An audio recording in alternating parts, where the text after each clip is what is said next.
Welcome to Sunshine Stories. Today we'll be reading The Night Before Christmas.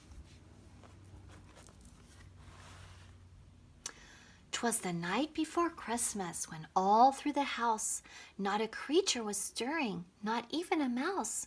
The stockings were hung by the chimney with care, in hopes that St. Nicholas soon would be there. The children were nestled all snug in their beds, while visions of sugar plums danced in their heads. And Mamma in her kerchief and I in my cap had just settled our brains for a long winter's nap, when out on the lawn there arose such a clatter, I sprang from the bed to see what was the matter.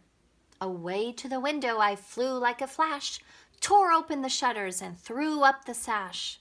The moon on the breast of the new-fallen snow gave the luster of midday to objects below, when what to my wandering eyes should appear but a miniature sleigh and 8 tiny reindeer, with a little old driver so lively and quick, I knew in a moment it must be St. Nick.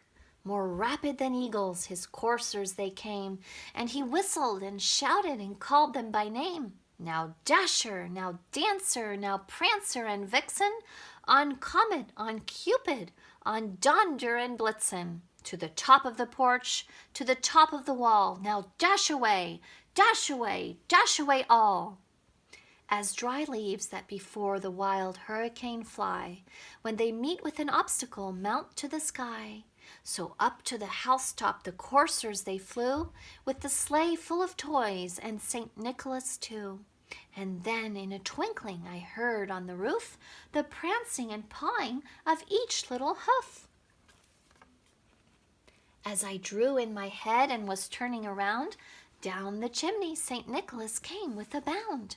He was dressed all in fur from his head to his foot, and his clothes were all tarnished with ashes and soot.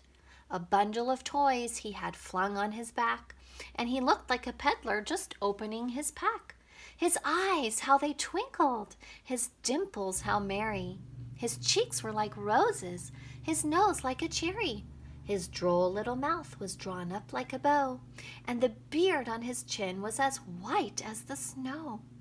The stump of a pipe he held tight in his teeth, and the smoke it encircled his head like a wreath.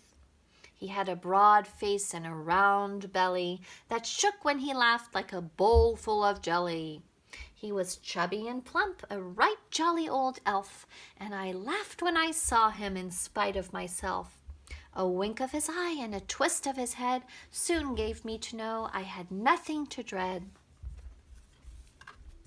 He spoke not a word, but went straight to his work, and filled all the stockings, then turned with a jerk, and laying his finger aside of his nose, and giving a nod, up the chimney he rose. He sprang to his sleigh, to his team gave a whistle, and away they all flew like the down of a thistle.